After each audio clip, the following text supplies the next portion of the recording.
On va entamer un autre sujet, c'est la vie extraterrestre. C'est-à-dire, imaginons comment on peut savoir qu'il y a de la vie sur une planète lointaine. Imaginons par exemple que le robot Curiosity trouve une trace sur Mars. Comment pourrait-on affirmer qu'il y a ou qu'il y a eu de la vie sur Mars? Est-ce possible de repérer des traces de vie sur des planètes lointaines? Et quels sont les critères pour ça? On peut raisonner dans l'autre sens. Un robot extraterrestre pourra-t-il repérer la vie sur Terre et comment il pourra la reconnaître, même de loin? Donc, ça nous amène à parler des indicateurs de la vie. Il y en a 3 qui sont très importants.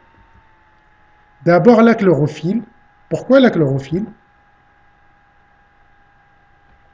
Les plantes, d'abord un rappel, les plantes apparaissent vertes car elles n'absorbent pas dans le vert. Si on regarde l'absorbance de la chlorophylle, on voit qu'il absorbe dans le bleu et le rouge, mais pas du tout dans le vert. Donc, une sonde extraterrestre lointaine peut détecter la présence de la chlorophylle, qui pourrait être un indicateur de la vie, qui absorbe la lumière dans le rouge et le bleu. L'autre critère, c'est l'oxygène. Les plantes apportent quotidiennement des quantités élevées d'oxygène dans l'atmosphère et en dehors des apports biologiques, il est impossible d'avoir autant d'oxygène dans l'atmosphère. Donc, une sonde lointaine pourrait facilement détecter des quantités d'oxygène anormales et dire que c'est probablement à cause de la vie qu'il y en a autant. L'autre critère, c'est le méthane.